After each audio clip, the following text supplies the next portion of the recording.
country and in the front line of advancing our cause for protection of our sovereign rights in the West Philippine Sea. Welcome to Justice Tony Carpio.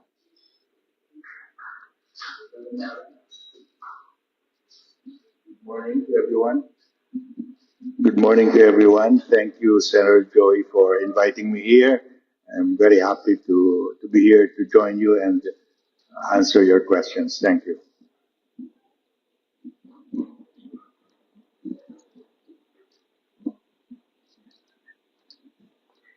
When I invited Justice Tony to this Kapihan sa Manila hotel this morning, the incident at the Ayungin Shoal had not happened yet.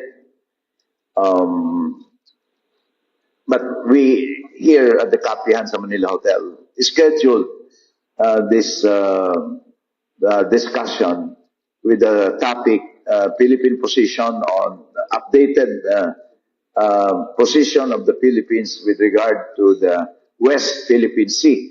That's a very general topic. We would like to hear from the stakeholders, from all concerned, from government and non-government, what are the things that we should do to protect our rights in the West Philippine Sea. And then this Ayungin Shoal incident, the coalition between the Chinese Coast Guard vessel and our own Coast Guard. It happened yesterday morning, and so it's very understandable that our people, especially the mass media, are very interested to find out and hear, at least from someone, an expert in West Philippine Sea issue, to regale us with his opinion, with his observations, and what to do moving forward. So, Justice, the first question is this. We have filed so many diplomatic protests. During the time in January, I understand from the report, 9 diplomatic protests had already been filed. And under the administration of President Bongbong Marcos, 142 diplomatic protests had been filed, all in relation to incursions by Chinese vessel or militia or fishing vessels in the West Philippine Sea. So, with regard to the latest incident, what else can we do, Justice, to protect our sovereign rights over the West Philippine Sea? And can you also discuss this Scarborough Shoal issue? But bakit nawawala?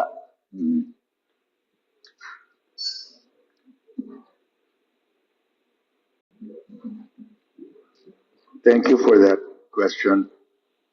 Well, in the arbitral award of July 12, 2016, the tribunal said that our ship in Ayungin Shoal, the BRP Sierra Madre, and our effort to resupply that ship constitutes a military activity.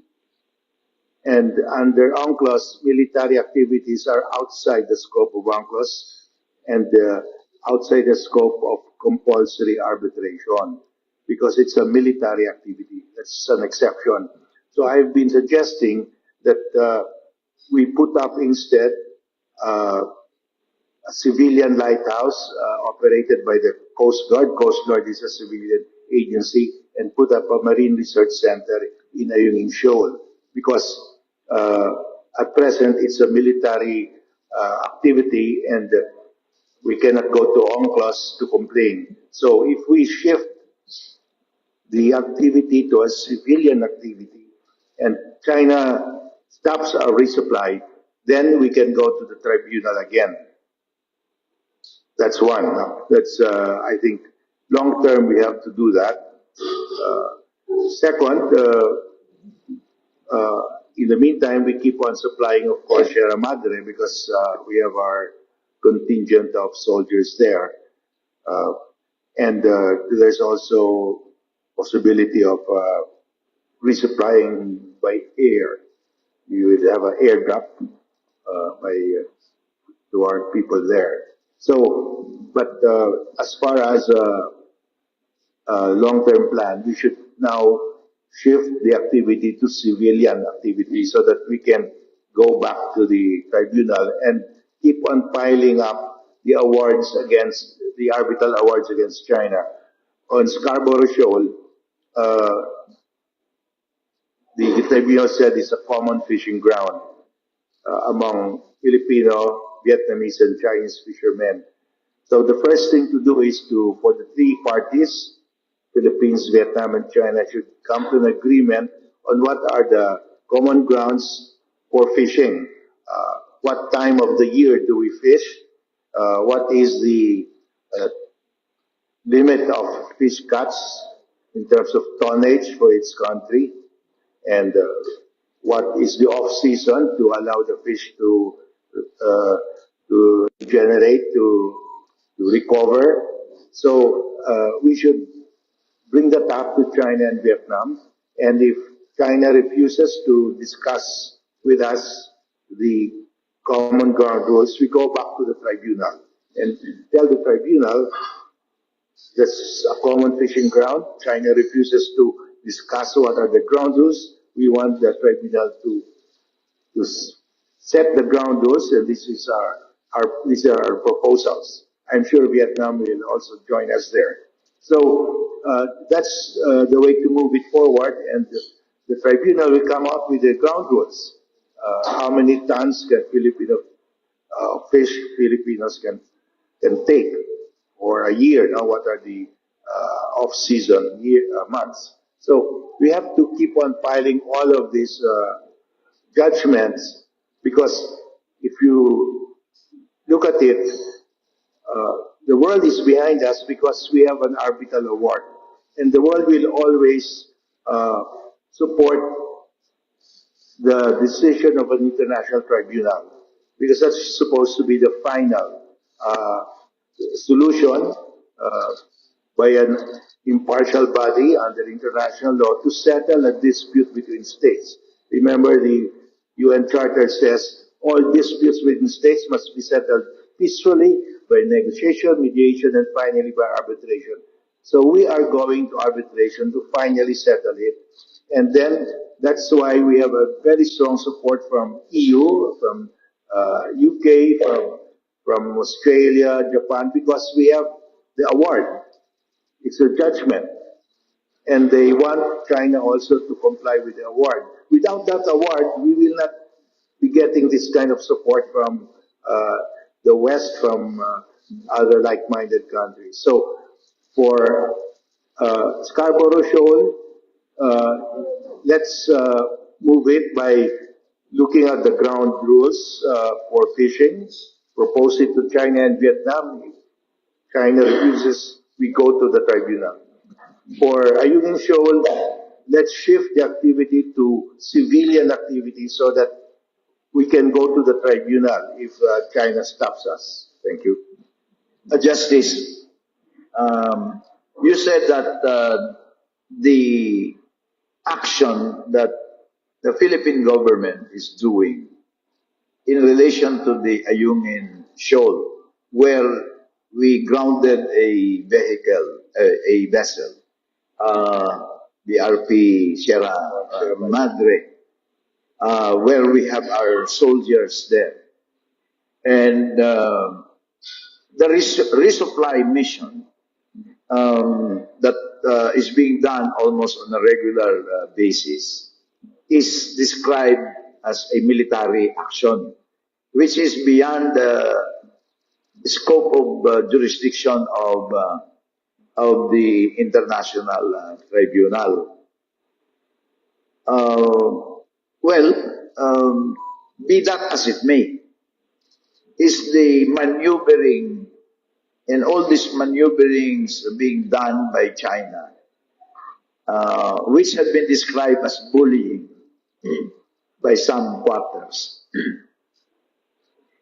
not considered a violation of any international law because it impedes the our vessels navigating towards the Ayungin against our vessels doing a resupply mission to the BRP Sierra Madre. Is there no violation of any rule?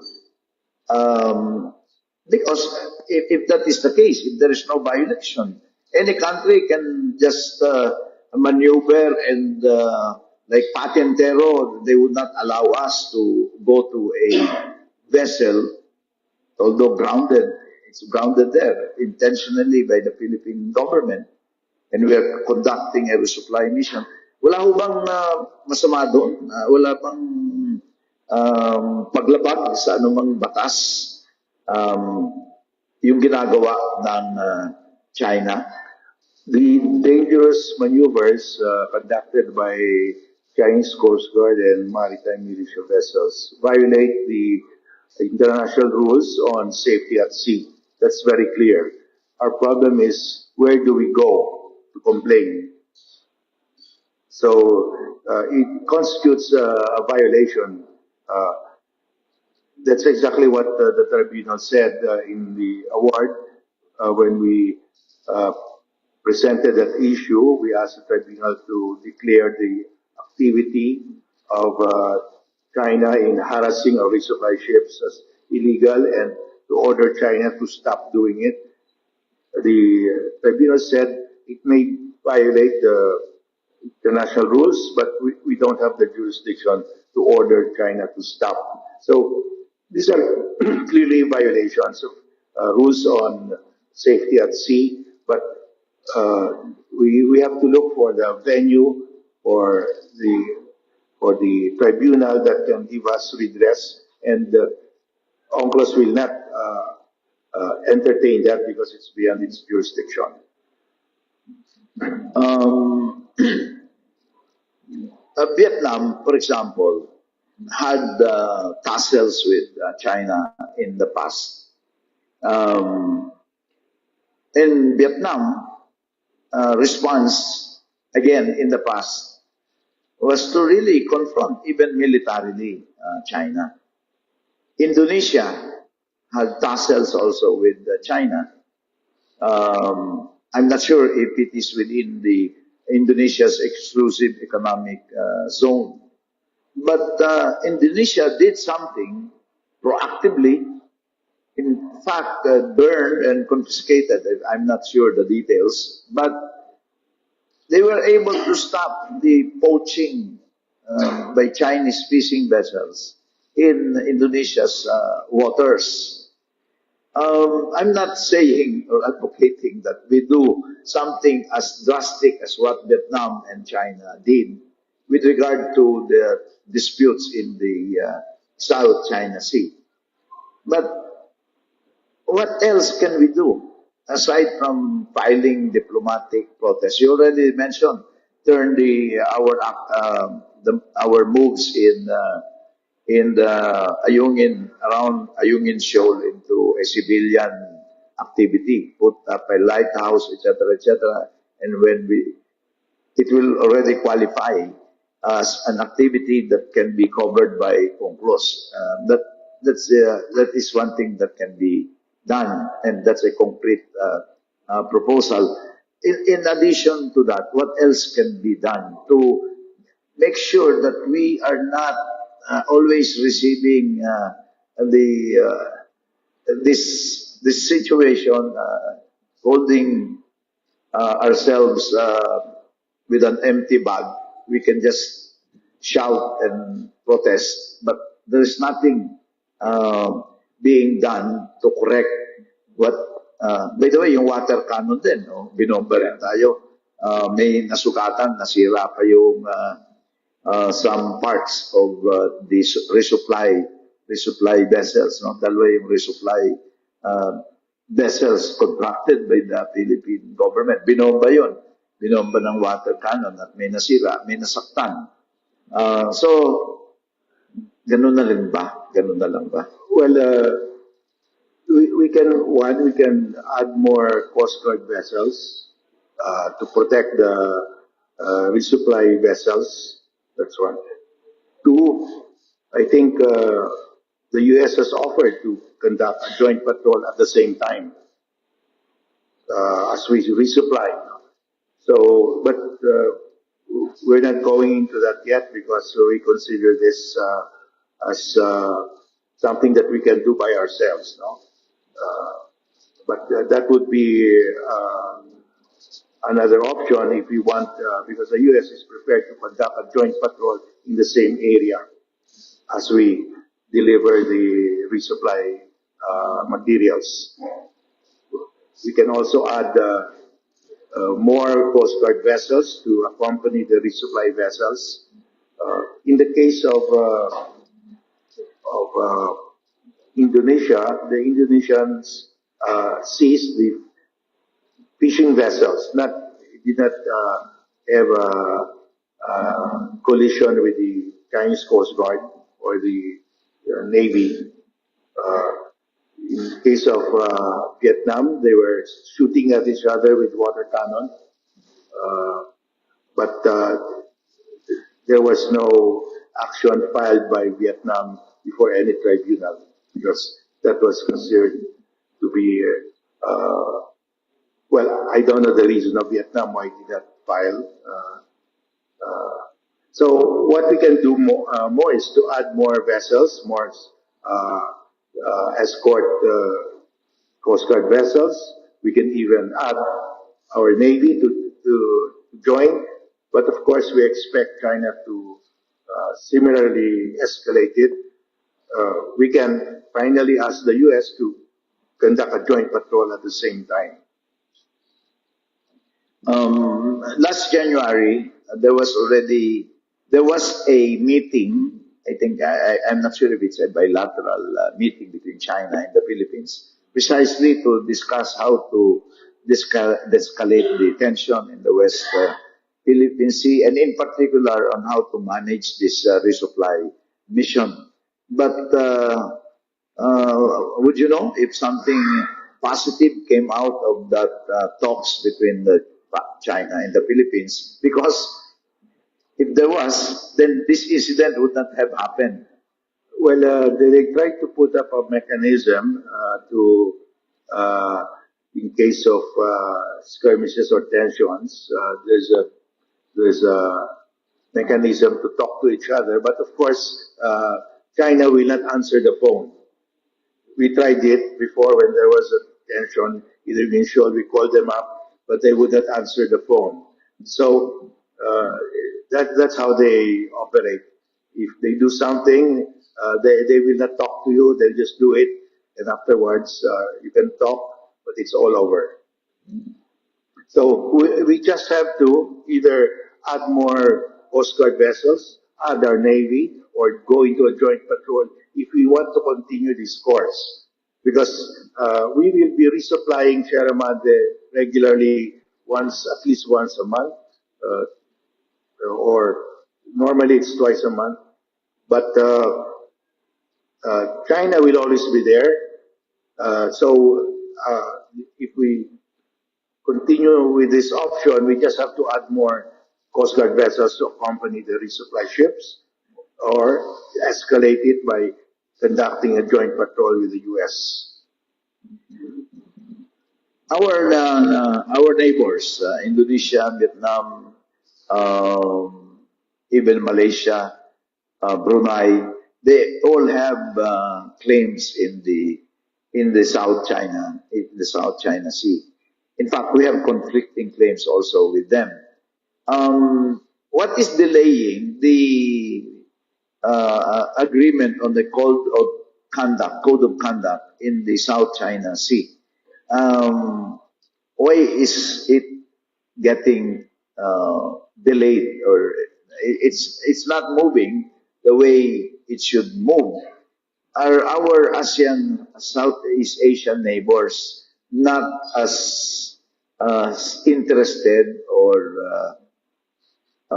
aggressive in having this code of conduct, which should also be agreed upon with China? Ang tagal ng pinag-uusapan itong code of conduct in South China Sea.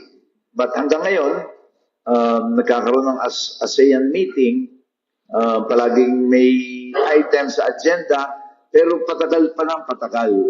Hindi, we cannot see the light at the end of the tunnel as far as this code of conduct in the South China Sea is concerned. Well, it's about 22, 23 years already in the making, and we have no code of conduct yet. When the code of conduct was conceived, China said, we will sign when the time is appropriate. At the right time, we will sign a code of conduct. So when is the right time for China to sign a code of conduct? In my opinion, the right time for China to sign a code of conduct is when China has completed its island building in the South China Sea. They still have to build an air and naval base in Scarborough Shoal. The reason why they see Scarborough Shoal is to establish an air and naval base in Scarborough Shoal. In the same way they established an air and naval base in Mischief Reef, in Subi Reef, and in Fiery Cross Reef. Now, they need, right now, they have air and naval base in the Spratlys, they have in Woody Island, but they have none here in the northeastern part of the South China Sea. So, butas sila. They need a triangle of air and naval bases so they can cover it with their cruise missiles. Anybody that sails in the South China Sea will be subject to their cruise missiles. And the entire South China Sea can be covered by their fighter jets. Right now, their fighter jets cannot cover the area near the Scarborough Shoal because of the range of their fighter jets. So that has been their plan from the very start. That's why they seized Scarborough Shoal at the very start in 2012. So when is the right time for China to sign a code of conduct? When they have finished all their island building, their air and naval bases, especially in Scarborough Shoal, because with an air and naval base in Scarborough Shoal, that's very near Taiwan in case of they want to invade Taiwan, and that will protect their outlet to the South China Sea through the Basi Channel, because Scarborough Shoal will be within range of their fighter jets. The Basi Channel will be within range of fighter jet station in the Scarborough Shoal, because their nuclear submarines, nuclear armed submarines, right now, if they fire their missiles, if they fire it in the South China Sea, their missiles cannot reach the U.S. They have to get out of the South China Sea through the Basi Channel. That's their only outlet, and fire their missiles in mid-Pacific to reach continental USA. Although recently I read that they have now developed a longer range missile, but they have not yet deployed it. Okay, so for China, it's essential for them to have an air and naval base in Scarborough Shoal. So after they have completed their air and naval base in Scarborough Shoal, China will say, okay, everybody now will sign the code of conduct. No more island building, no more creation of fortifications in the South China Sea. But when that happens, if we sign it, then we have legitimized all their air and naval bases built on our geologic features. So that is the plan of China. When we sign the code of conduct, everybody will stop building, but they have completed theirs. We have not done ours. So that's why right now our position is we must include the arbitral award in the code of conduct. Because if we sign the code of conduct without the arbitral award, there will be the implication that we are abandoning the arbitral award, which says that the waters, like mischief reef, is part of an EEZ. But if we sign a code of conduct legitimizing everything done already by everybody, including China, then we will be at a disadvantage. The other thing there is the position of Vietnam is the paracels must be included in the code of conduct. China refuses to include the paracels, and Vietnam will never sign the code of conduct unless the paracels are included. So it's really a dead in the water, the code of conduct. And we will not also sign if the arbitral award is not included, because that will mean abandoning parts of the arbitral award. So that's the situation now. But for me, the value of the code of conduct is just to keep on talking about it. But we must understand the plan of China. The plan is to use the code of conduct to legitimize their artificial air and islands there, where they have set up air and naval bases. Thank you. The plan of China jives with its 9 DAS claim. Now 10 DAS claim. Hindi na 9 DAS, di ba? 10. So, yung sinasabi mo, Justice, that China would like to finish first this triangular setup of islands that will be used for military purposes. That is still based on the 9 DAS, DAS claim, that they own it actually. Yeah, that's correct, Joey. The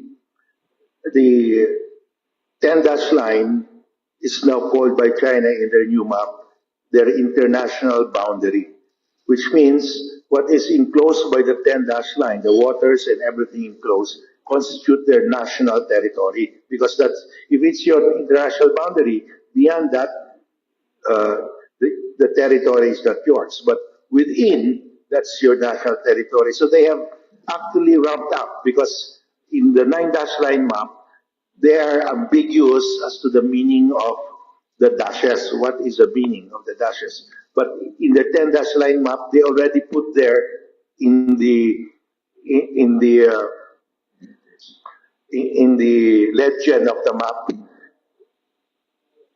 the international boundary, referring to the dashes. So they have really escalated it. Now, the reason for the artificial islands hosting the air and naval bases of China is to enforce the 10 line as the international boundary of China. That's the reason why China needs to put up an air and naval base on Scarborough Shoal, and they have already on Mischief Reef, because the purpose of all of this is to enforce the 10 line as their international boundary. That's really the purpose. It seems, Justice, that a world action is needed to correct all of these things that are happening. And at the center of any world action is the United Nations. Can the United Nations, of course, you have the Security Council there, no? So United Nations may veto power. The problem is, if there is no concerted action by the world to resolve this issue, China will continue to have its way. And whoever said that power grows out of the barrel of a gun, mukhang military ang magiging solusyon dito. I mean, the rest of the world, or those who believe that the South China Sea cannot be owned by any one nation, it's the center, it's a being used for navigation, international commerce goes through this South China Sea. And if one country controls this, then it will be to the great disadvantage of many countries that are using this South China Sea. If that is the intention of China to control the South China Sea for its own advantage, for its own interest, then the rest of the world will suffer. So, what will the rest of the world do if the United Nations does not act also on this matter? Yeah, the uh, that was the problem of Ukraine. When Russia invaded Ukraine, Ukraine could not go to the Security Council because Russia has a veto, and China has also a veto. So we cannot go to the Security Council because China will just veto it. But uh, Ukraine understood the value of world opinion. To fight Russia, you must get world opinion on your side. Because if world opinion ignores you, Russia will just trample. If world opinion is not against China, Russia, then Russia will continue. So it's important for Ukraine to get world opinion on its side. So Ukraine went to the General Assembly, sponsored the resolution that the invasion by Russia violates the basic principle of the UN Charter. The UN Charter says all disputes between states must be settled by peaceful means. The use of force or the threat of force are prohibited. Those are the twin principles of the UN Charter, the foundation of the UN Charter. So Ukraine said the very foundation of the UN Charter is being violated by China, by Russia. It invaded us. It violated the principle that all disputes must be settled by peaceful means. It violated the second principle, not to use force, and it's using force. So Ukraine went to the General Assembly, asking the General Assembly to condemn Russia. And the General Assembly condemned Russia overwhelmingly. I think Russia had got only three votes. Russia, and then Belarus, and I think Nicaragua. All the rest, even it's China abstained, India abstained. So you have the entire world telling Russia, you cannot invade another country by force. You must settle your territorial disputes by peaceful means. The negotiation, mediation, finally arbitration. Now, the UN Charter says this state cannot use force to settle a dispute, or it cannot use the threat of force. Russia is using force, actual force. Russia invaded. In the South China Sea, China is using threat of force because China said, pass a law which says, the new Coast Guard law says, our Coast Guard is empowered to use its weapons against any vessel that encroaches on our jurisdictional waters in the South China Sea. And that means any vessel that violates its what it says is sovereignty and within the 9-dash line. So you have China, you have Russia trying to dismantle the world order by actual use of force. And you have China here in Asia trying to dismantle the legal order under the UN Charter by threat of force. These two actions are prohibited. That's why Ukraine went to the UN Charter, UN General Assembly to get that vote. We should do the same. But of course, we will have to campaign. This will be a grueling campaign, lobby, to get the support of the world. We can get the support of the world because we have the Arbitral Award. And if we can get other Arbitral Awards, the better. Now, China has given a lot of economic aid, grants in aid to other countries. And of course, those countries will be voting for China. But if you put together the aid, the grants in aid given by U.S.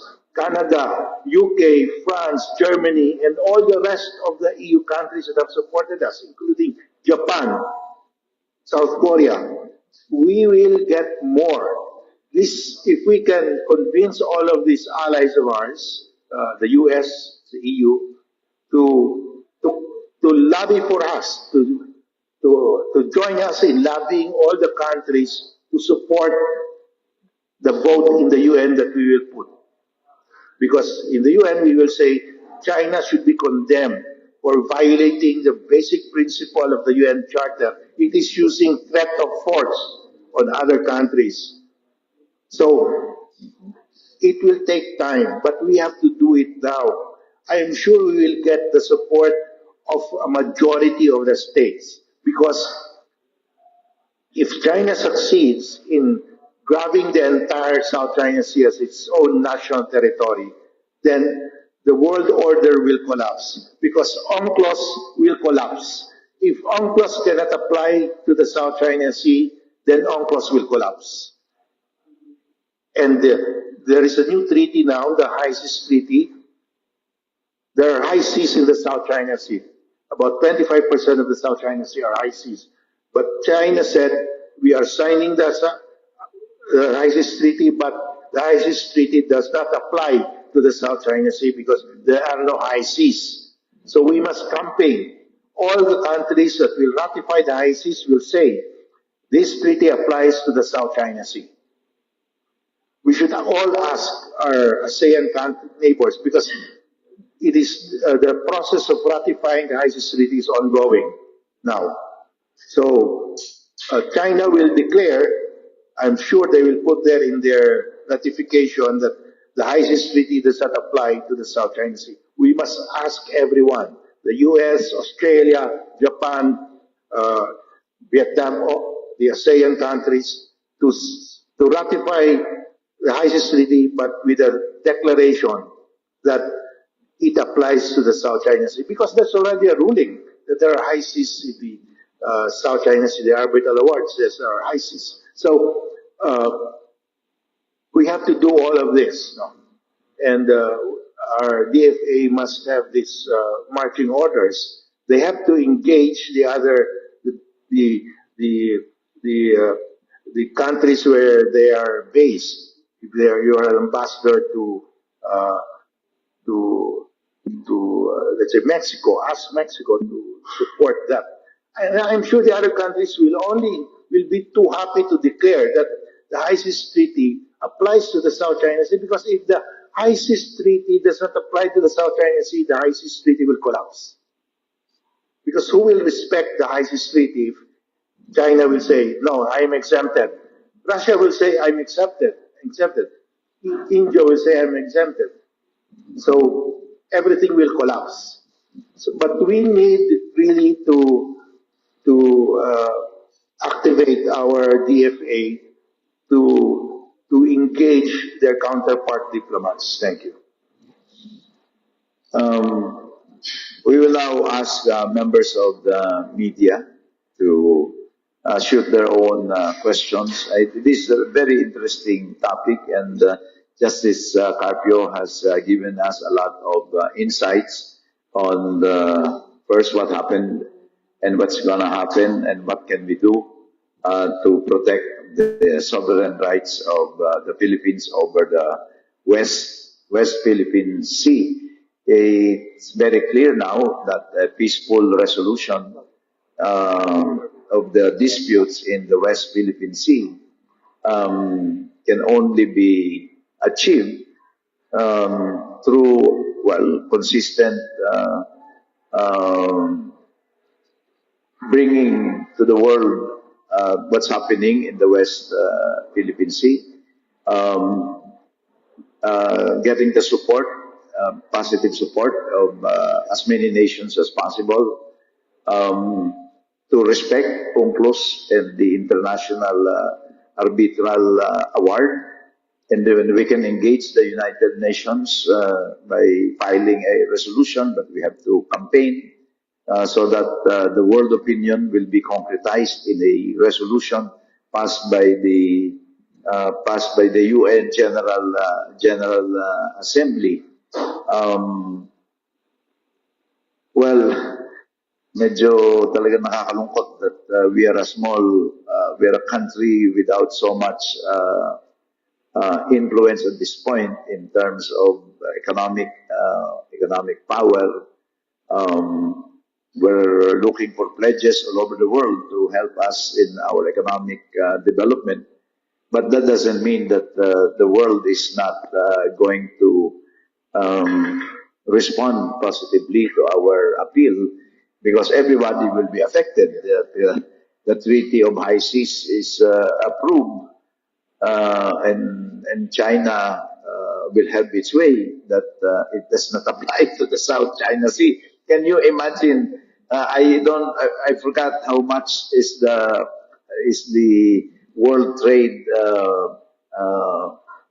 revenues by countries using the about 5 trillion in and out annually. 5 trillion US dollars. Yun ang dami nakikinabang yan. Pagka na-control yan, baka magbabayad ka sa China if you want to pass through the South China Sea. But anyway, the members of the media, please, you can identify yourself and ask your question. Good morning, good gentlemen. Earl Tobias, IBC 13, attorney former justice. Nabanggit na po natin kanina that the whole world our allies specifically, will back us up because of the arbitral ruling. But former justice, I will just read the statement of Foreign Ministry spokesperson of China. This was published on their site po mismo and also on their Twitter account. They answered when asked about the Senate of the Philippines recently approved Maritime Zones Act. The statement of their foreign ministry spokesperson was China noticed that there is relevant developments. The Maritime Zones Act approved by the Senate of the Philippines has attempted to further enforce the illegal arbitral award on the South China Sea by domestic legislation and include China's Wangyandao and most islands and reefs of which China claims that was under their territory. According to them, this severely violates the China's territorial sovereignty and maritime rights and interests in the South China Sea. Your reaction, Dr. Justice? Well, first of all, let us take the case of mischief reef. The tribunal said mischief reef is not territory because at high tide it is submerged. It is beyond the territorial sea of any high tide feature. So it's clearly not land. It is not subject to sovereignty. No country can have sovereignty over it because it's submerged at high tide. It's beyond the 12 nautical miles of any high tide feature. The tribunal said that Mischief Reef is part of the EEZ of the Philippines. And you ask any country outside of China, they agree that if the feature is below water at high tide, it's beyond 12 nautical miles of any high tide feature, it is not territory. You cannot claim it as your sovereign territory. But China is saying Mischief Reef is their sovereign territory. Not only Mischief Reef, the entire South China Sea within the 10-dash line. It's really ridiculous. I mean, if they're saying that, I don't think they even believe it. No country will subscribe to that theory. That's why I'm saying, let us use the High Seas Treaty, because this will really boomerang on China. If all the countries of the world will ratify the High Seas Treaty and say, this applies to the South China Sea, which has high seas, that's the end of China. This is another way, instead of going to the UN General Assembly, this is it. Because this is a declaration of the state. We must campaign. We must ask Vietnam, Malaysia, Brunei, Indonesia to also campaign and ask our allies, the US, to campaign also. Because they all believe that there are high seas in the South China Sea. But China is telling everybody there are no high seas. It's terrible. I mean, it's against actual facts. The world already approved the ISIS. The General Assembly approved that. It's now in the process of ratification. Only one country has ratified so far, Palau. But we should now move. This is the best way to counter China. Because everybody will agree that there are high seas in the South China Sea. And they're signing a treaty. They cannot accept, no country will accept that the high seas treaty will not accept the high seas of the South China Sea. We must do that. Yun po, former Justice. So thank you for that. In relation din po, idagdag ko na rin that they see daw that the arbitral ruling is null and void. Or Of course, they're saying that null and void. But if you lose in the court, you always say it's null and void, but nobody will believe you. And there is a provision in UNCLOS. If a party does not appear under compulsory arbitration, the tribunal will continue and issue its award, and that party will be bound. So even if China did not appear, China can say, we did not appear. No, even if you do not appear, you sign the treaty which says the tribunal will proceed to render its judgment even if you do not appear. You're bound by that. China is bound by that. that po, for me na lang siguro, where does it place the Philippine sovereignty when malinaw from their Chinese Coast Guard din kahapon following the incident that they're saying na yung resupply mission natin ay illegal because there must be a permit from the Chinese Coast Guard before for us to navigate with our lore mission. Saan po nilalagay nito yung sitwasyon ng kalayaan ng soberanong Philippines? The Ayungin Shoal is low tide. According to the tribunal, based on the scientific studies presented to the tribunal, and based on their own expert, because they assign it is submerged at high tide. It's just like Mischief Reef. It cannot be claimed as territory by any state. So when China says it's our territory, doon pa lang, it's a fatal defect because it cannot be claimed as territory. Under UNCLOS, it says there, a low tide feature cannot be subject to a sovereignty claim if it's beyond 12 nautical miles of a high tide feature. So China, of course, just disregards what it has signed. Like the ISIS treaty. Right after signing the ISIS treaty, it says this treaty does not apply to South China Sea. So you can just imagine what kind of mentality they have. No? They just signed the treaty and then they said this will not apply to us because that is our territory. Alright, Justice. Last question na lang po. So what we should do is explain to the world because it's so ridiculous. And you know, when 10 years ago, 12, 15 years ago, when we started this, people in the US and EU said China might really own the South China Sea since 2,000 years ago because it's an old civilization. Even students, editors of the Harvard Law Review said it might be true because China is an old civilization. So they did not understand.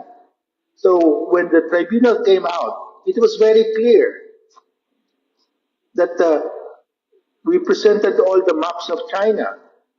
The territory, the only territory they claimed nearest to the Paracels is Hainan. Their southernmost territory was Hainan in all the dynasty maps. So then that was the time when the people in the West, in North America and Europe, started to laugh at the 9-dash line. They said, that's horrible. It's laughable. So they ridicule now the 9-dash line. And even China is a little bit embarrassed really to press the 9-dash line because nobody believes it anymore. But recently they tried to double down by expanding the 9-dash line to 10. So it's even growing. It might reach 20, it might reach San Francisco. Okay. So you just have to, all these statements of China, that is our territory. You must know how to rebut that. Because that's just pure propaganda. Thank you. Okay. Maybe we can ask the others to shoot their own questions. Please identify yourself, the station or... Okay, sir. Bernard Ferrer, PTV4. Justice Carpio, you've mentioned na yung activity ng Philippines sa West Philippine Sea ay dapat nang gawing civilian activity. So, hindi ba ito, or paano ito makakatulong sa Pilipinas sa claim niya sa West Philippine Sea na hindi naman siya mabubuli lalo ng China, given na mas marami silang barko na nagpapatrolya sa West Philippine Sea? Can you repeat it, please? Okay. You've mentioned po kanina na dapat nang gawing civilian activity yung ginagawa ng gobyerno sa West Philippine Sea. Paano po ito makakatulong sa pag-assert natin ng ownership sa West Philippine Sea at hindi ba tayo mas lalong mabubuli ng China given na mas marami silang barko na nagpapatrolya sa lugar? Well, if we put up a lighthouse, the Coast Guard will still be there because the Coast Guard is a civilian agency. But the added value there is we can go now to the tribunal. And the tribunal will render a decision and reiterate that is a low tide, that's part of the EEZ. Only the Philippines can put up a lighthouse there or a structure there. And China, you stop harassing the Philippine Coast Guard when they go there. Then we have an order. Of course, China will not obey, will not follow that. But the rest of the world will tell China, you are a rogue state. You are an outlaw. And we will get the sympathy of the world. Because we are really here to get world opinion on our side. Because there are only two things that could change China's mind. There are only two things that could make China abandon its ridiculous 10-dash line claim. What are these? One, China itself realizing that's a ridiculous claim, which is very hard to foresee. No? The second is if world opinion, everybody in the world will tell China, talagang ridiculous yung claim ninyo. Walang basis talaga yan. Because China needs the world to survive. It needs to import to survive. It needs to export to survive. And it wants to be seen as a role model in the world. But if the world will laugh at China for saying that they own the South China Sea, then that will hound them. They cannot get the respect of the world. Every nation wants to get the respect of the world. But if China claims the South China Sea as its national territory, no country will respect them. Because with that claim, the rest of the international order will collapse. UNCLOS will collapse, ICS Treaty will collapse, UN Charter will collapse. So we must explain to the world legal order will collapse if China is allowed to maintain its claim. Because that claim is really ridiculous. It violates the UN Charter, it violates UNCLOS, it now violates the ICS Treaty. And the ICS Treaty, all the NGOs of the world love the ICS Treaty because it will preserve marine biodiversity in the high seas. And if China says no, it does not apply to the South China Sea high seas, then the NGOs, the very vocal NGOs, will be fighting China. So we have the tools within us. We just have to use them correctly. Thank you. Itong civilian activity natin, pag-transfer po natin sa civilian activity, paano po nito makatutulungan yung mga mangingisda na lagi pong naapektuhan, na hinaharap po ng China, hinahabol ng Chinese Coast Guard? Yung fishing, I was saying that we have to go to the tribunal again to get the common ground rules. No. In Scarborough. In Scarborough Shoal. Any follow-up? Thank you, sir. Thank you very much. Another one, please. Yes. Sir, hi. I'm Joseph Pedras, Manila Bulletin. Sir, I have many questions and clarifications. First of all, there's a grounded Philippine military ship in the Ayungin Shoal, but the roaring missions are being done by the civilian ships and the Philippine Coast Guard. So, isn't it categorized yet as civilian activity? Because the aim is to resupply a naval ship, the BRP Sierra Madre. The tribunal said that is a military activity. Okay. And sir, if we file a case, an arbitral case, and we get a tribunal award in our favor, how can the Philippines enforce this, considering that there's already an existing arbitral award, pero hanggang ngayon hindi na-enforce? So another arbitral award, how will this be enforceable? Yeah, very good question. How do we uh, enforce future arbitral awards? Yung July 12, 2016 arbitral award, we did not ask for damages. Nagmamadali tayo eh. We said China destroyed the marine ecosystems, destroyed the coral reefs, but we did not ask for monetary compensation. This time we will. They destroyed Escoda Shoal, they Rosal Reef. So isama na natin lahat yun, no? Even in Scarborough Shoal, the DOJ is actually now preparing a case on the damage to the coral reef system. So we will ask for damages because the coral reefs are where the fish breed, and without the coral reefs, there will be no fish in the South China Sea. So we will ask for damages, no? And so we will get the award with the damages. How do we enforce the damages? We owe China for the Chico Dam, for the uh, that's that other uh, two dams that Kaliwa Dam and Chico River Irrigation Project, no? And we have other loans from China. We can offset because China owes us money. We owe China money. That will be legal compensation, offsetting lang. That's how we can collect. May legal na basihan yun, sir? May legal na basihan na if we collect the legal compensation through offsetting the Chico Dam loans and others, pwede yun, sir? Yeah, that's a legal Under which compensation. law, sir? Yeah, International. if there's an award, we will say, oh, we're collecting it because it will be a useless act. We will pay you and try to get the money to collect. Go offsetting yan eh. That's allowed under international law. We do that locally. Sir, If you're a creditor and debtor of each other, there's legal compensation. another question, sir. How can the High Seas Treaty counter China's territorial claim? Because High Seas Treaty is more on marine environment. China's claim is more on geopolitics or whatever. So how can the High Seas Treaty? Well, China claims with all the waters within the 10-dash line as its national territory. That includes the high seas. So they're claiming the high seas of the South China Sea as their national territory, which is against UNCLOS, against international law. So, and against the High Seas Treaty.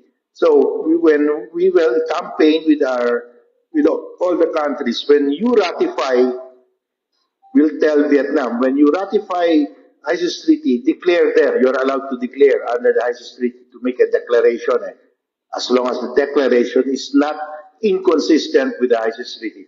So you declare this treaty applies to the South China Sea. Ang gagawin ng China, this treaty does not apply to the South China Sea. So yung kanila void because that is contrary to the High Seas Treaty. Sir, last, where can we file an arbitral case? Kasi I think in November you said ICJ. It will have to be an UNCLOS tribunal, the same as the last time. That's it, sir. Thank you. Thank you very much. Rather, we have many questions from the media. Hi, sir. Magandang umaga po. Michael Rogas po from Radyo Pilipinas. Sinabi niyo po kanina na dapat ay joint patrol sa pagitan ng Amerika at Pilipinas kapag magdadala ng supply sa mission. Is that correct, Chief Associate Justice?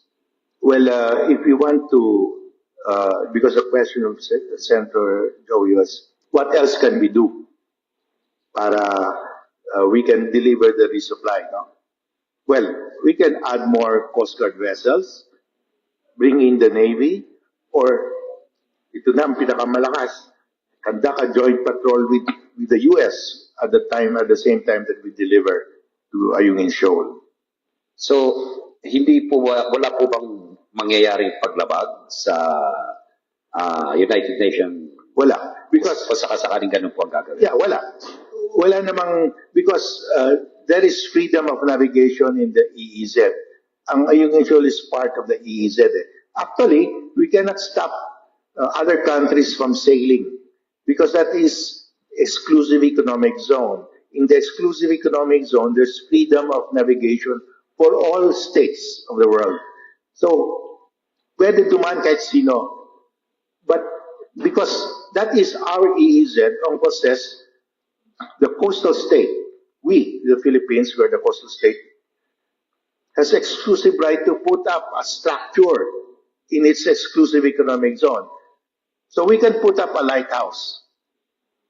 And because we have an exclusive right to put that structure, we have the exclusive right to maintain. We have to maintain it. So we can go there anytime. Sir, hindi ko kaya makakalikha lang ito ng mas matinding tensyon sakaling makita ng mga Chinese Coast Guard na barko ng Amerika at barko ng Philippine Navy ang magiging kasama sa resupply mission? Well, of course, they will. What will they do? They cannot, if they try to attack, they will not. You know, China has this three warfare strategy. All of this that we're talking falls under this three warfare strategy of China. China has, this three warfare strategy of China has been adopted by their Politburo, Central Committee, the party, the General Plenum. So this is doctrine. China, under the three warfare strategy of China, one, that China says we will win the South China Sea without firing a single shot. How? By their public relations warfare, PR warfare. They will say that they own the South China Sea since 2,000 years ago. PR yan, nila. And some of us thought, tama yun. And sa pangalan na lang, South China Sea, amin yan eh. That's what Duterte said. Sa pangalan na lang, South China Sea. So sa kanila yan. So they're using PR. Okay. Their second warfare is legal. They say, we own it since 2,000 years ago, so it predated UNCLOS. UNCLOS is only 1982. Their third warfare is intimidation. They will build huge air and naval bases in the Spratleys, in Scarborough Shoals, in Paracels, and so the other countries will realize it's useless to fight China. So by mere intimidation, because of their huge, they have the largest largest naval fleet in the world now. They already overtook the U.S. in terms of number of ships. They have their airplanes flying all over. They will intimidate us na wala tayong panalo. Katulad si Duterte, sabi niya, massacre yan, huwag tayo lumaban. Then, pag ganyan ang isip mo, talo ka na. You fell into their third warfare, intimidation. Si Duterte, nagpa-intimidate na wala tayong magawa dyan. Province of China na lang tayo. So, without firing a single shot, they will win. So, because China knows if they fire a shot, it could lead to a war, a skirmish, which could escalate into a nuclear war. And they don't want a war, they don't want a nuclear war because walang panalo dyan. Talo sila. China has about 450 nuclear bombs. The US has 5,500. If there's a nuclear war, not a single Chinese citizen will survive in the mainland. The US will survive, but will be devastated also. So China will not start a war with the US because it's so lopsided. Ang ginagawa ng China, intimidation, tinatakot tayo. Pag nagpatakot ka, talo ka na. Wala ka ng pag-asa. Parang si Duterte ka, wala ka ng pag-asa. Thank you. Thanks. Sir, last question, sir. Lilis lamang ako ng konti. Kasi ang Benham Rice ngayon, unti-unti rin pinapasokan na rin ng mga barko ng China. Ano? Ang Benham Rice. Yung Benham Rice. Apa, lilis lang po ako ng konti, Associate Justice. Yung Benham Rice kasi, unti-unti na rin pinapasukan ngayon ng mga barko ng China. Is it the right time na rin magkaroon din tayo ng joint patrol sa Benham Rice or dito sa eastern part ng Pilipinas po natin? Well, Benham Rice is part of the exclusive zone and our extended continental shelf. No, it straddles. Part of it is within our exclusive economic zone, and part of it beyond. The tribunal awarded the UN Convention, UN Commission on the Limits of the Continental Shelf awarded it to us, no? So atin yon. But there is freedom of navigation there. So hindi natin mahinto yung Chinese vessels from passing by or conducting scientific studies on the water column for purposes of navigation. Kasi kung gusto nila to send a survey kung saan yung safe navigation, that's allowed. But they cannot conduct exploration for minerals. Kasi we have exclusive right to get the minerals. Now, if they conduct research on the minerals, bawal yon. If they conduct research on the water column, they will have to get our consent. And we cannot deny that consent unreasonably. But ang ginagawa natin, if they ask for permit to survey our extended continental shelf of Benham Rice, we assign a marine scientist to board their vessel para to observe. Kasi under UNCLOS, the result of that scientific study should be made known to the world. So dapat malaman natin yung result. So your question is, pwede ba sila dumaan dyan? Pwede, because it's freedom of navigation. Do we have to conduct patrol? Joint? Hindi na kailangan joint. We just send our own vessel, pwede na. All right. Thank you, sir. Thank you, Senator. Thank you very much. Yes, next. Morning, Senator. Morning, Justice. Just point of clarification, sir. Can you run us through the strategy by which we will be exercising our rights in Ayungin and other features by building a lighthouse? And then, of course, we will expect China to stop us and further harass, and then we will file a case, something like that. Okay. Right now, whenever we try to bring materials to strengthen BRP Sierra Madre, inihinto tayo, no? Kasi they want us to stop reinforcing the BRP Sierra Madre. And if we go to the tribunal, to ask the tribunal to order China to stop its blocking us, the tribunal will say we have no jurisdiction. That's a military activity. You are repairing a military vessel. So what we will do is we will announce. We will put up a civilian lighthouse on Ayungin Shoal to be operated by Coast Guard. And we will say we will now send the materials. Hihintuin tayo ng China. Then we go to the tribunal. That's how to operationalize it. We go to the tribunal and say, that is a civilian activity. Because we will put a lighthouse and a research center there to be operated by the UP Marine Science Institute. Because under the UNCLOS, we have the exclusive right, because that's our EEZ, to manage the fisheries there, to manage the natural resources there, to preserve the natural resources, and to conduct scientific studies. So yun ang ano natin. course, China will block. But we anticipate that. Then we go now to the tribunal. And then we have another ruling against China. Papatungan natin ng ruling yan. And then we will get more support from the rest of the world because they don't want their neighbor to copy China. Can you just imagine if China can get away with it? What will happen to a small coastal state who has a big neighbor? Gagayahin yung China, kawawa sila. So it has an implication on other countries. Thank you. But in relation to the question, yung tinanong ko kanina na yung yung blocking movements na ginagawa ng China sa ating barko, ano yung para makonekta, ano naman yung na-violate at saka saan tayo pwedeng pupunta? Yeah.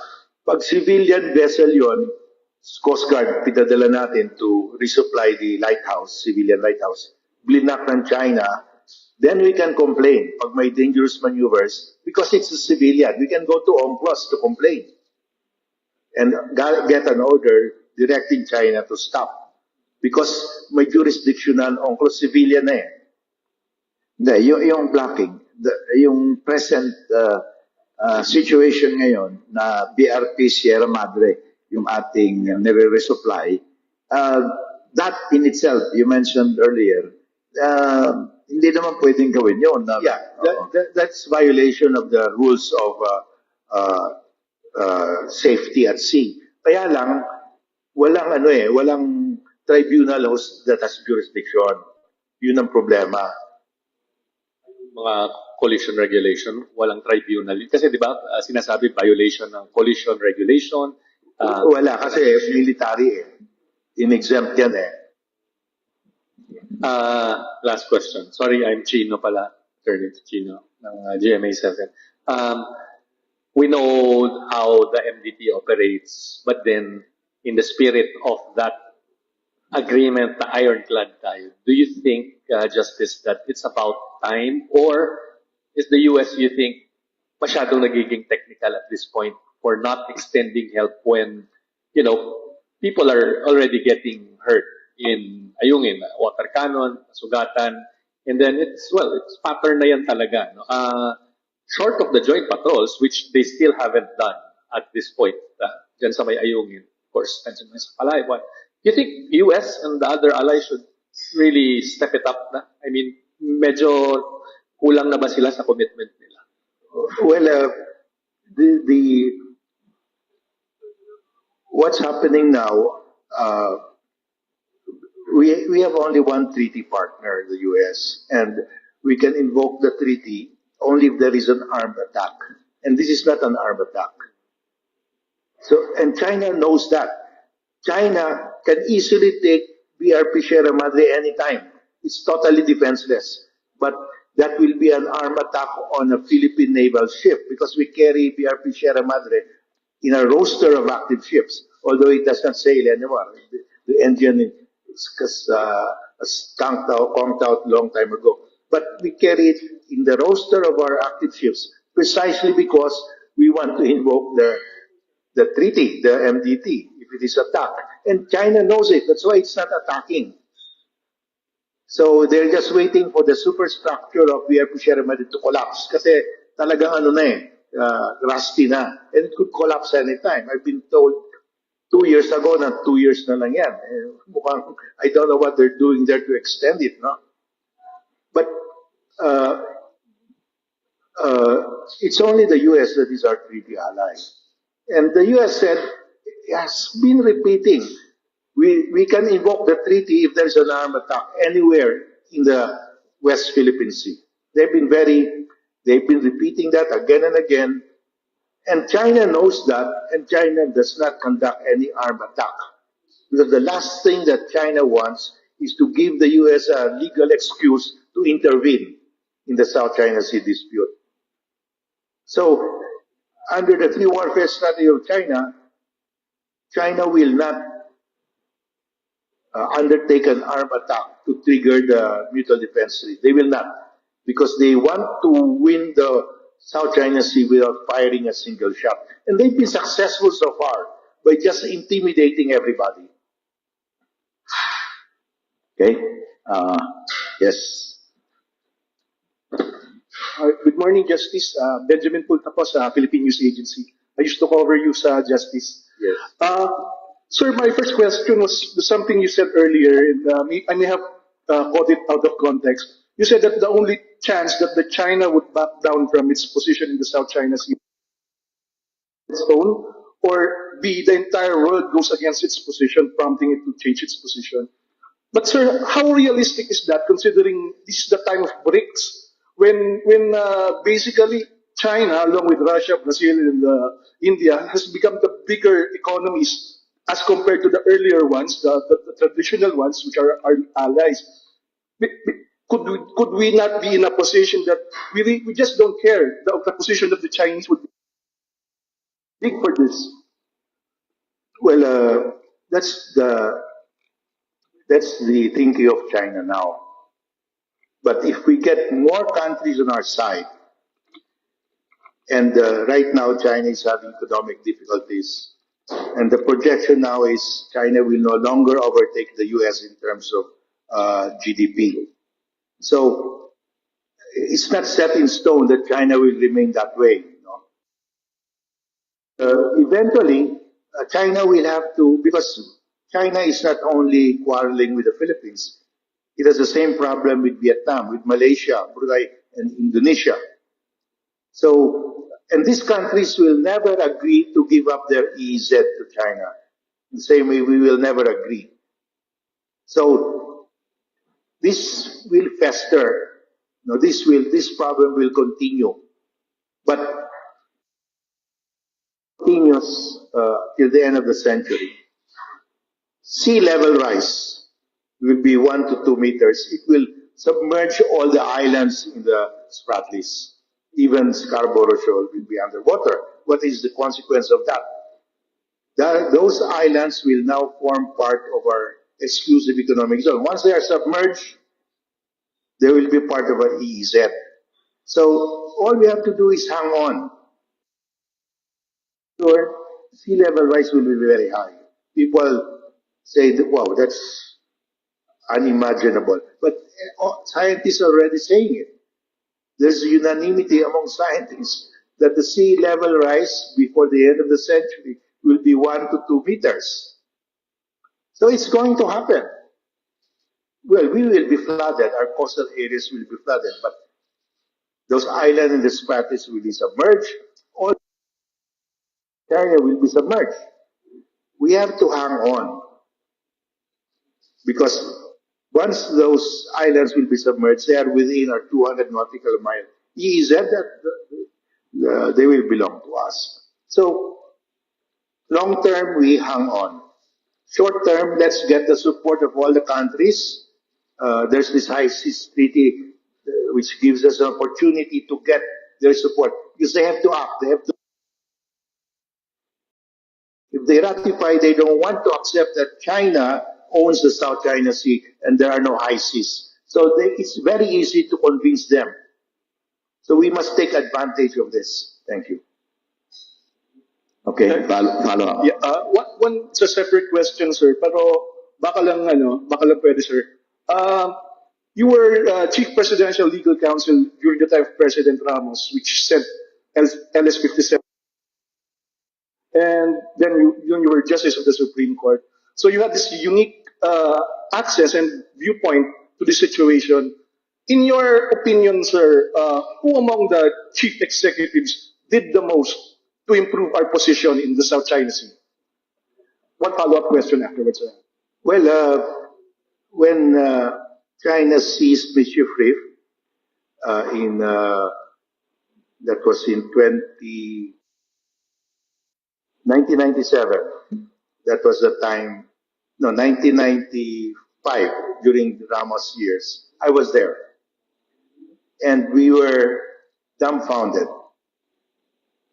We had ratified UNCLOS at the time, but China had not ratified UNCLOS. So we could not sue China under UNCLOS because it's signed but had not yet ratified. It seized Mischief Reef. December of 1995, January, February of 1996. So I was asked, can we sue? No, China has not ratified. So we could not do anything at that time. What Ramos did was to bring the journalists to Bishop Reef. We gathered the journalists. I don't know if you were there, foreign, and the ship, Navy ship that went there, countdown. So it was really, that struck a deep chord in my mind. I mean, it got embedded in my mind. How on earth can the Philippines be totally without a remedy? A country just seized our exclusive economic zone and we cannot go anywhere because remember it's in 1992. So uh, that's why there was a power vacuum. When we kick out the Americans, there was a power vacuum in the South China Sea. And if there is a power vacuum, the next power will come in. And that's exactly why China seized Mischief Reef right away after the Americans left. Uh, so I said, there has to be a way out to fight China. When the baseline law was brought to the Supreme Court, and when I was the ponente of that decision, I said, the only way we can beat China is to regularize our baselines so that we can sue China before an UNCLOS tribunal and say the 9-dash line of China does not comply with the UNCLOS and are compliant with the UNCLOS. Because if had we sued China without correcting our baselines, China will say, we have our 9-dash line. They also have their own baselines that are not compliant. He who comes to court must come with clean hands. And in fact, during the tribunal, during the hearing, one judge asked, you're complaining that China is not compliant with UNCLOS, but you are also not compliant because you consider the Treaty of Paris lines as your baselines. But we submitted to them the decision that I penned, upholding Republic Act 9522, amending our baselines to conform strictly with UNCLOS, and they were happy with that. So we had to prepare our laws so that we will not be the case will not be dismissed. We have to go to the court with clean hands. That's why that was a unanimous decision, Magallona versus Executive Secretary. But there are people who said, oh, we should not have given up our huge territorial sea. If we had not given up, we would have lost already. But we actually gained more because if you compute with treaty lines versus what we gained as our exclusive economic zone and extended coastal share, we got more waters. Thank you. Now, my last follow-up, sir, to the original question is, in your opinion, of the chief executives that you saw while in government, who did most to undermine? Well, the president was the president who filed the case. That's Pinoy, and I thank him for that. And the president who did the most to ignore the award is, of course, Duterte. He said it's just a piece of paper. He parroted the Chinese communist line that is just a waste of paper to be thrown to the wastebasket. He actually parroted it. Can you just... Okay, so one more. Can we limit the question to just one more or two with one follow-up? Opo. Good morning po, Justice. Dan Temento of UNTV. Follow-up lang po doon sa binabanggit po ni Senator Tolentino doon sa Philippine Maritime Law. Sinasabi ho niya na ito daw pong batas na ito ay makakatulong po na i-assert West Philippine Sea dahil we need daw i-domestic enabling law para i-assert yung ating yung international tribunal ruling. Do you think po ba ito'y makatulong one way or another na itong law na ito ay talagang may assert natin yung ating pong rights sa West Philippine Sea? Well, under UNCLOS, very specific, does not have to make any pronouncement, any proclamation uh, for its maritime zones, for its continental shelf, for its exclusive economic zone, for its territorial sea and exclusive economic zone to vest. A state, for example, does not have to pass a territorial sea law. You are automatically allowed a territorial sea if you have a land facing the sea. Automatic yun. Because the territorial sea is just appurtenant to the land. The land dominates the sea.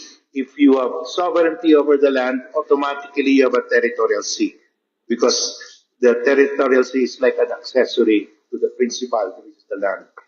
Now, that applies also to the EEZ. So actually, there is no need. However, this maritime zone bill does not only refer to the maritime zones. It also includes provisions for the archipelagic sea lane. Kasi we have to declare what is our archipelagic sea lane. Right now, we don't have. So what is being used as the sea lane by international ships, by warships, are the traditional. Pumapasok sila sa San Bernardino Strait, cutting our country into half. We don't want that. I want to use the Balabac Strait and the Basi Channel para hindi tayo hatiin. Their submarines can actually enter in the middle of the Philippines because that's the traditional route, no? The traditional passage before UNCLOS. And the UNCLOS says, whatever was the traditional passage will continue to be used until you adopt your archipelagic sea lane. Kaya itong bill na ito may archipelagic sea lane.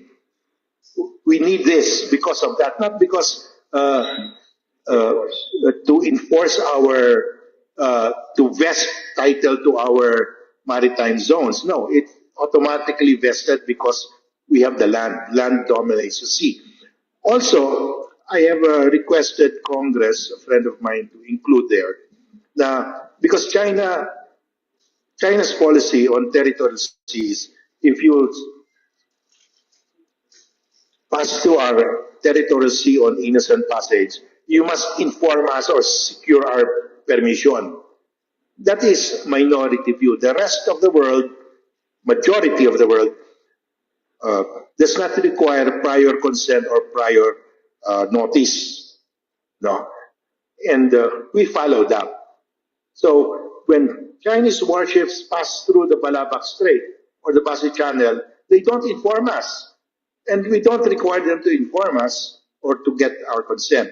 But when we pass through the territorial sea of China, they require us to give consent, to ask their consent or inform them. So hindi reciprocal. So I asked somebody in Congress to add there that the passage, archipelagic sea lane, will be subject to reciprocity. So all the rest of the world can just pass without notifying us, but China will have to notify us because that is the requirement of China when we pass through the same waters in their area. So that is because China, marunong sila, talagang ano eh, they try, when they tell the US, when you pass through our territorial sea on Eastern Passage, you have to inform us. But when they pass through the Aleutian Islands, that's the territorial sea of the US, to go to Alaska, they have to pass through the Aleutian Islands. There's no way they can go through the other side without passing through the territorial sea of the US. They don't inform the US. And the US doesn't mind because Pero naiisa ang lahat. So, all countries must put their reciprocity, subject to reciprocity, para magka-problema ang China. Thank you. Isa na lang po. Nabanggit niyo din po kanina that West Philippine Sea ay mayroon pong free of navigation. Freedom of navigation rather. Nabanggit niyo po na magandang we have a joint maritime patrol.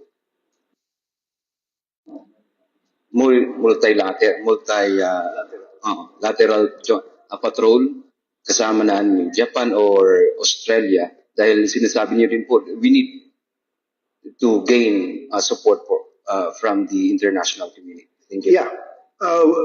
I've been suggesting that we should have invite the entire world to conduct joint patrols with us or multilateral patrols with us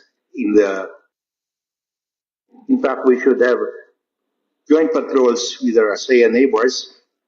The Vietnamese, Malaysian, Indonesians will jointly patrol the West Philippine Sea. We will also jointly patrol their area, their EEZ, so that every time we do that, we tell China that 9-dash line, 10-dash line has no effect on us. Thank you. Okay. Maraming salamat, Justice Tony.